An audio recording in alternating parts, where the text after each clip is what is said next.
నమస్తే. అందశ్రీ గారి జ్ఞాపకాలను పంచుకోవడానికి మనతో పాటు సీనియర్ జర్నలిస్ట్ కె శ్రీనివాస్ గారు ఉన్నారు. మాట్లాడదాం సార్. ఉద్యమంలో కూడా ఆయన కీలకమైన పాత్ర, రచయితగా కవిగా కూడా పాత్ర. మీకున్న సాన్నిహిత్యం ఏంటి? అందశ్రీతో సుమారు 25 సంవత్సరాలుగా నాకు దగ్గర సంబంధం ఉంది. ఆయన ఆయన పాటలకు, ఆయన పాడే పద్ధతికి నేను అభిమానిని. అట్లాగే ఆంధ్రజ్యోతిలో పనిచేస్తున్నప్పుడు అక్కడ సాహిత్య పేజీలో అందశ్రీ పాటలు మేము ప్రచురించాము. ముఖ్యంగా జయ జయ హే తెలంగాణ పాట మీద ఆయన దాదాపు కొన్ని సంవత్సరాల పాటు వర్క్ చేస్తూ వచ్చారు.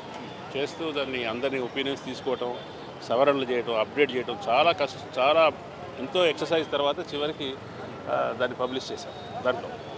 అట్లాగే జై బోలో తెలంగాణ పాట కూడా ఆ రోజుల్లో చాలా ఇష్టమైంది. ఆ పాట మొదటిసారి విన్నప్పుడు ఉస్మానియా యూనివర్సిటీలో పెద్ద జనసమూహం దగ్గర ఆయన పాట పాడినప్పుడు వచ్చిన రెస్పాన్స్ చూసి నాకు చాలా ఆశ్చర్యం వేసింది. ఆయనకు సాధారణంగా మెత్తటి పాటలు, ఆధ్యాత్మికమైన పాటలు, ఒక ఆర్ద్రంగా మృదువుగా ఉండే పాటలు రాస్తారు, కానీ అది ఉద్యమాన్ని ఉర్రూతొలగించే పాటలు కూడా ఆయన రాసినప్పుడు చూసి చాలా ఆశ్చర్యం, సంతోషం వేసింది. అట్లాగే జయ జయ హే తెలంగాణ ఏదైనా ఉద్యమానికి, ఏదైనా ప్రాంతానికి రాష్ట్రగీతం, జాతీయ గీతం కాదగ్గ అర్హత ఉన్నది. దాని మీద ప్రభుత్వం దాన్ని ఆ రోజుల్లో గుర్తించకపోయినా కూడా ప్రజలు గుర్తించారు. ప్రభుత్వ గుర్తింపుతో నిమిత్తం లేకుండా ప్రతి చోట పాఠశాలల్లో, సమావేశాలు అందరూ మాట్లాడటం మొదలుపెట్టారు. తర్వాత ప్రభుత్వ గుర్తింపు వచ్చింది, అది వేరే విషయం. కానీ ఆయన విజయాన్ని చూసి, ఒక అధికారికంగా కూడా గుర్తింపును చూసి సంతృప్తి చెందాడు. ఆయన జీవితానికి అదొక సార్థకమైన విషయం.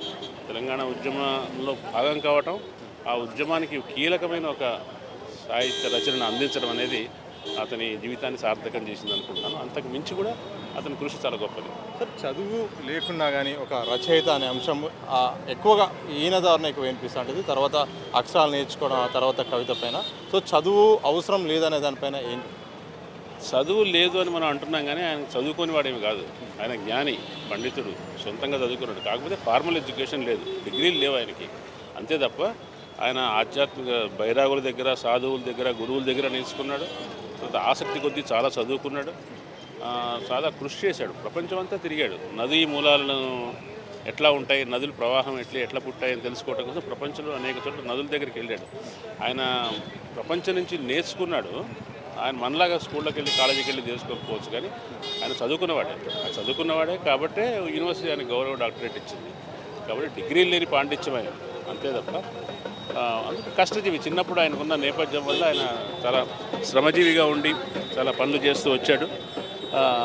అటువంటి నేపథ్యం నుంచి వచ్చి ఇంత స్థాయికి ఎదగటం అని, ప్రజలంతా, సమాజం అంతా గుర్తుపెట్టుకునే స్థాయికి రావడం అనేది చాలా గొప్ప విషయం. సార్ చెప్పండి సార్, అందశ్రీ గారి నుండి ఇప్పటి యువత అయినా, ఇప్పటి జనరేషన్ అయినా ఏం నేర్చుకోవాలి, ఏం తెలుసుకోవాల్సిన అవసరం?